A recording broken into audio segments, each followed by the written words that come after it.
Hi, welcome to Baked. I'm your host, Tracy Curley. We're in front of the Underground Comedy Club on Toronto's Queen Street East to pick up Puff Mama, Joey Baker, to make some pecan pie today. Come on, let's go get her.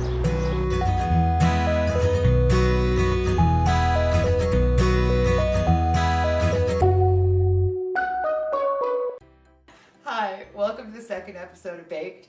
I'm your host, Tracy Curley, and today I have with me the incredible and wonderful Puff Mama. Hi.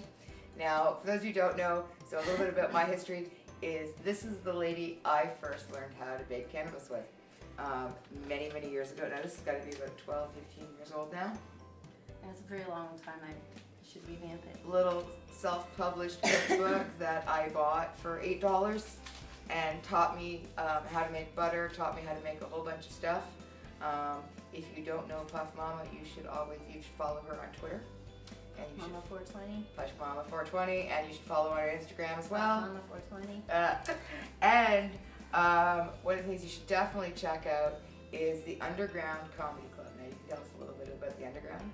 What do you do at the Underground? Comedy. And can you give us a couple of the names? You've got like some serious names that come into your club. So I know I've seen Ari Shaffer there. Mm-hmm. I've seen local You Precious. saw Joe Rogan I there. saw Joe Rogan there. Scott Thompson. Local Precious Chong does some shows Local there. Precious is there. Boyd Banks is always here. Sandra Ballini. There's all kinds of cool shit. And you're a member of Death Squad. You kind of get your. Anyone could be a member of Death Squad. Yeah. Well. Death Squad comedy community. For those who don't know, Brian Redband, who's co-host of Joe Rogan's podcast, and we're all very much into podcasting. So he hashtag Death Squad, and that includes a whole lot of comedians. Anyway, but not all of them that we bring. Only a part of them. And coming in August 7th and 8th of 2015, you're hosting an event called Puff Jam. Yes. Which is just near Owen Sound, Ontario.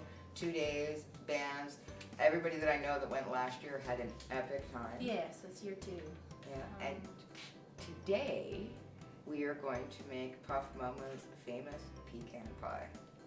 So we're going to start it off. This one is really simple, and we're, like I said, we try to make recipes as simple as possible for you guys so you can make them at home. So we're going to start it off really, really quick, and it's right out of this cookbook. So first thing we're going to do Which I am revamping and rewriting, and I have been for about 4 years now. She's always doing a million things, so I think it's perfect. All my recipes, though, I did publish them on my website for free, puffmama.ca, so you don't have to buy the book. Just go to my site, it's all there. See, look, you can actually pick up that recipe there as well, and we'll link it on our site. So the first thing I'm doing right now is I'm taking half a cup of can of butter. I made this can of butter. Yeah. There's some beautiful trim. I'm not sure what it was, but it was sugar trim, which I like to work with because it tastes better than leaf. Yeah. And you can do a fast infusion because it's usually loaded in lots of crystals. So we did this infusion last night. Actually smells pretty good. It smells lovely. No, sometimes butter can smell dank. Let's face it. And you can smell it. Like I've got, as you can tell, I have some in my crock pot when we came in today. There's that smell of wet buttery lingers. in the house. So that was there. So what we're doing right now is actually, if you want to come take a look, we're just going to slowly. We're browning the butter a little bit. Yeah. Is what the official term is. Medium heat. This is also something you can do if your butter tastes terrible. Browning basically converts the starches that are in there into a sugar, which is actually a technique you do in regular butter. And you just bring it to a tiniest little sizzle and then you pull it off right away. Yeah. And it sweetens it. So the recipe I chose requires an unbaked pie shell. I have a technique that we do that basically you can pre-bake it if you want and then just put the pie in. But what I do, and it only works, it doesn't work with berry pies and things, it only seems to work with this one. But I crank the oven up to 420 and then you put the pies in and it sears the bottom for about 10 minutes and then you pull it off. So right now we've got the oven at 420 ready to go. Yeah, we've got it prepped. So what's the first thing we put in here, Joey? We put the liquids in first, so this and this. I've got half a cup of honey. Sorry, this is a half cup corn syrup. I can pull that thing off. Make it easier for you. That's quick. I really love what she's done to her KitchenAid. Yeah, if you guys have questions about the KitchenAid, I actually had this one custom painted at a place called Play Dead Cult, which is who's a local artist here in Toronto. He does a lot of different art. So I've got half a cup of corn syrup, a quarter cup of honey. Liquid honey, obviously. You could use any kind of honey, so buckwheaty honeys or Nevis honeys, special. And those are the exotic things, like honeys if you add make to the flavors if you make nicely. your own pie crust and you use butter in your pie crust, you can add cannabis to the pie crust. I'm not very good at the pie crust, so this was a save for me. If you have infused I honey, make great pie crust, but I'm not bothering to make it today. Yeah. That's another recipe. if you have infused honey, you can use that in the recipe as well. There are some great companies that make some infused honey. What is next? So we've got the liquid. Now I'm going to add sugar. Yep, add the sugar. Stir it in good. So that's 1 cup of sugar. And then we'll pinch of salt and this vanilla. Okay, my friend Kim, who goes by Hippie Bong Stockings, brought me this vanilla from Mexico. So if you can possibly get vanilla that's not from Canada, from the grocery store in those tiny expensive bottles, if you have a friend who's got good vanilla, it's always worth it. We want a teaspoon. Oh, yeah, maybe 2. Maybe It's 2. good stuff. I'm actually excited because apparently Kim brought me back a bottle of this as well. I just haven't gotten it yet. Glug, glug, glug. It smells amazing. Smellogram. Alright, so I'm just... Now, do we put the pecans in here at the same time as well? No. We're going to wait on those. Stir. Actually, and straight up, you don't need a KitchenAid, you just need a spoon to make the recipe. I'm just being But fancy. her thing is so cool. But for those of you who don't have an expensive, awesome, beautiful, painted up, hand-painted art, like Yeah. this beautiful bitch does, then you can just do it with a fork or a spoon. But you want to get it. Oh, the eggs are going in next. You got the eggs. Oh yeah, 3 eggs. I forgot the eggs. With cookies. I think it helps Yeah. to have. Well, here I'm going to show you a quick trick too. To avoid the splinters in an egg, rather than doing it on the side, do it on a flat surface. It makes a little like nub for your thumbs and cracks perfectly. Oh, look at With that. no shells. Oh, alright, so watch for next everything I bake from here on out. Apparently I'm only going for flat surfaces.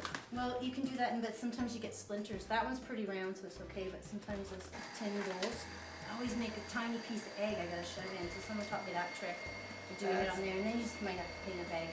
Yeah, we can do that when this is done, because we'll have time while it's in the oven to do some cleaning. And we've got everything mixed. So right now we've got a cup of sugar, half a cup of corn syrup, a quarter cup of honey, a pinch of salt, 2 teaspoons of vanilla, and 3 eggs in there. And right now we're just, our butter is cooled. So we've got our half a cup of can of butter and we've got a cup of pecans. What are we doing right now? Oh, look at how easy that is. Pecans right in the pie crust. Right into the... Try and space them out as best you can. In there. We're gonna mix We them. got the salt in there? We got salt in there. Everything's in there? Everything's Give in her a there. good whip. Alright.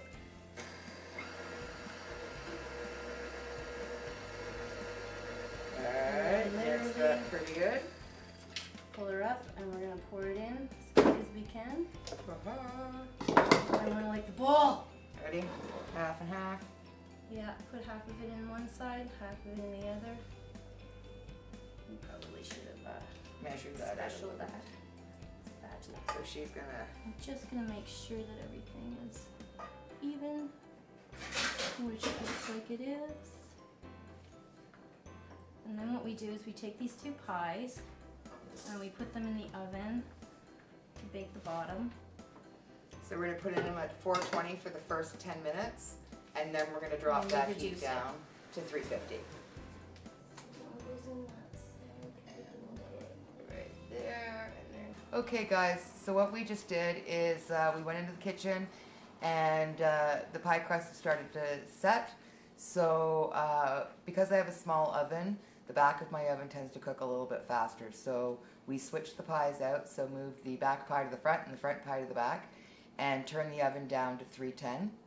310, you can usually do it about 325. 320, 325, but we did 310. For our friend Billy. Inside joke. So Billy, if you're watching, the oven's at 310. And we're going to cook that pie for another half hour. Go check it at about the 15-minute mark. Just give it a little jiggle. Basically, with a pecan pie, once the center has stopped jiggling or solidified, that's when you know your pecan pie is done. So we're going to sit here and smoke joints and chat for a little bit while we wait for those two pies to bake. And I'm going to start with the first question I'm kind of asking everybody on the show, because it's a Medibles baking show. Joey, do you remember your first cookie? First eating? The first one you ever ate? No. Do you remember the first one you ever baked? Yes, I remember that. Okay, so what was the first cookie you ever made? A friend of mine had grown some weed, and it had gone to seed. The whole entire crop had seeded out, but they didn't know because it was planted up north. So when they came back, it was just bleh. Yeah. It was covered in crystals. So they said they set me on a baking mission, because I'd already been doing a lot of cooking and baking in public with hemp seeds. Yeah.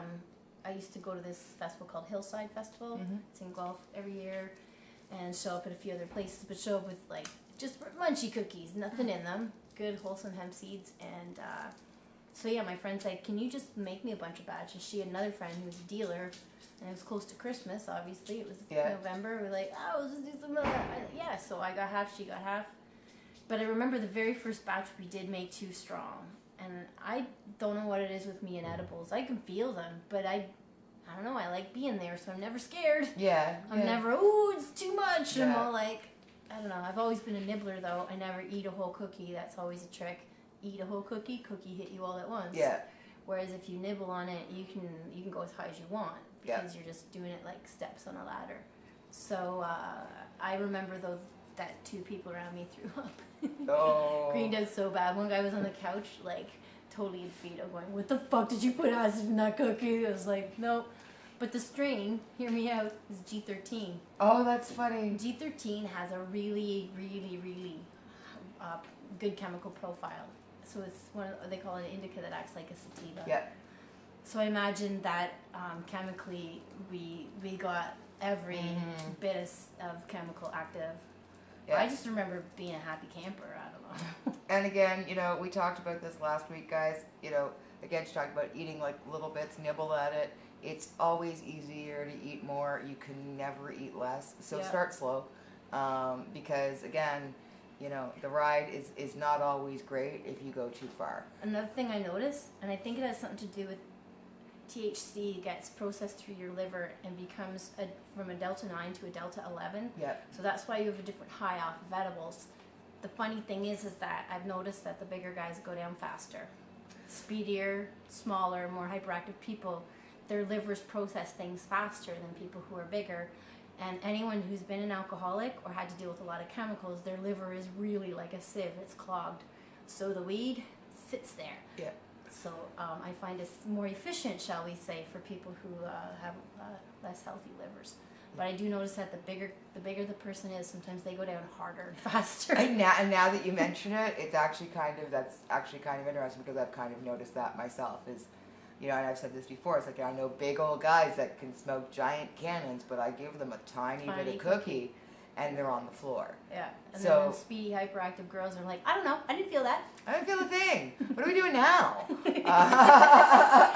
I got stoned and I missed it. I got stoned, missed I'm it. going to pass you this joint.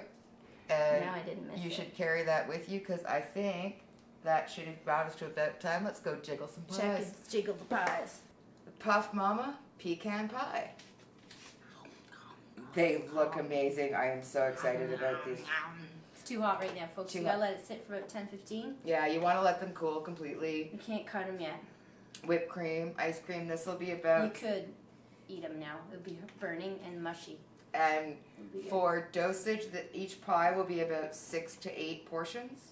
So that's what you're looking at. So for a pie like this, you want people that are starting, 8 pieces, get them to start slow.